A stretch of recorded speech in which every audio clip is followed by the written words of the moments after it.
Halo teman-teman semua, pada video yang akan teman-teman saksikan berikut ini, kita akan membahas mengenai logistik dan rantai pasok. Kita mulai terlebih dahulu dengan pengertian dari logistik dan rantai pasok. Logistik adalah kegiatan pengelolaan material dan kegiatan distribusi. Sementara supply chain atau rantai pasok adalah kolaborasi dari aktivitas logistik, pengelolaan pemasok, dan pengelolaan pelanggan. Aktivitas logistik tidak terbatas pada perpindahan barang dari pemasok ke tangan pelanggan, melainkan juga terdapat perpindahan atau aliran informasi dari pemasok ke pelanggan ataupun sebaliknya. Setelah mengetahui aktivitas logistik, selanjutnya perlu diketahui area-area kerja dalam logistik. Area kerja dalam logistik meliputi penanganan pesanan, inventory, warehouse yang di dalamnya termasuk penanganan bahan baku dan pengemasan, transportasi, serta jaringan fasilitas. Logistik dan rantai pasok terdiri dari sejumlah komponen utama, yaitu inventory, warehouse, dan transportasi. Karakteristik dasar dari struktur distribusi fisik dapat dilihat pada alur material berikut.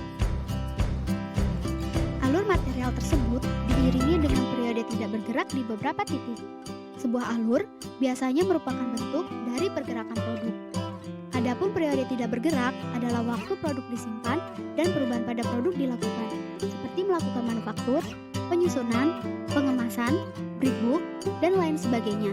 Biaya akan timbul saat operasi distribusi dilakukan, dan biaya tersebut dapat bervariasi berdasarkan nilai intrinsik produk serta kecanggihan sistem distribusi.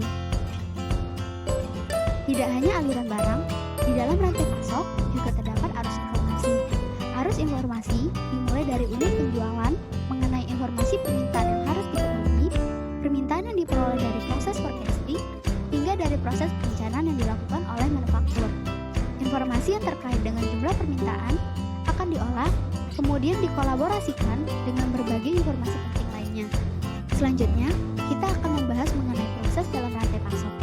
Proses dalam rantai pasok terbagi menjadi 3 proses makro, yaitu 1. Supplier Relationship Management, yang merupakan seluruh proses yang berkaitan dengan hubungan antara perusahaan dengan pemasoknya, meliputi sumber, negosiasi, pembelian, serta kolaborasi desain dan pasokan. 2. Internal Supply Chain Management, yang merupakan seluruh proses di dalam tubuh perusahaan, meliputi bidang layanan, fulfillment, serta perencanaan, baik strategis, permintaan, maupun pasokan. 3. Customer Relationship Management, yang merupakan seluruh proses yang berkaitan dengan hubungan antara perusahaan dengan pelanggannya, mencakup pengelolaan pesanan, harga, penjualan, call center, dan pasar. Rantai pasok memiliki tujuan untuk memaksimalkan penambahan nilai dari tiap komponen rantai pasok. Adapun cara-cara yang digunakan untuk mencapai tujuan tersebut antara lain: 1. Efisiensi pada modal tetap.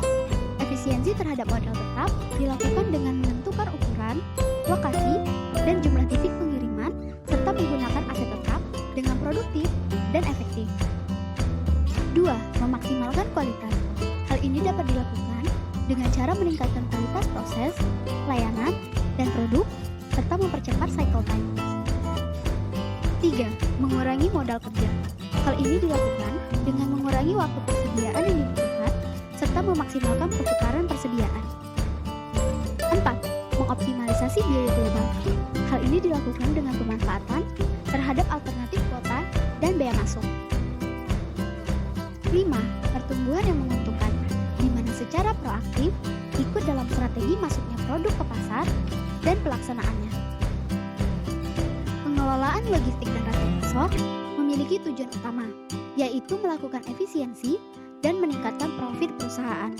Berikut ini, kita akan membahas beberapa upaya yang dapat dilakukan beserta dengan keuntungan dan kekurangannya.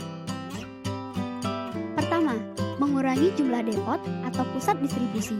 Pengurangan ini dapat mengurangi kompleksitas dari jalur distribusi serta mengurangi biaya depot, tetapi juga dapat mengurangi respon terhadap permintaan pelanggan. Kedua, konsep just in time. Just in time dilakukan dengan meminimalisir jumlah persediaan dalam bentuk finished good.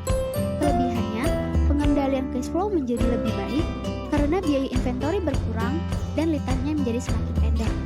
Meski demikian, konsep just in time menyebabkan peningkatan pada biaya produksi. Ketiga, memperpanjang lead time produksi. Upaya ini akan mengurangi biaya produksi per unit dan harga produk. Tetapi, waktu produksi yang panjang akan mengakibatkan tingginya inventory dan kebutuhan kapasitas storage yang lebih besar.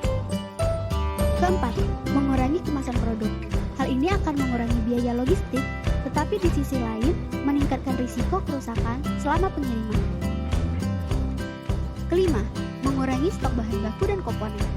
Upaya ini dapat mengurangi biaya inventory, tetapi juga akan menghambat jadwal produksi apabila stok tidak tersedia. Sekian video mengenai logistik dan rantai pasok. Semoga bermanfaat untuk teman-teman semua. Sampai jumpa di video selanjutnya.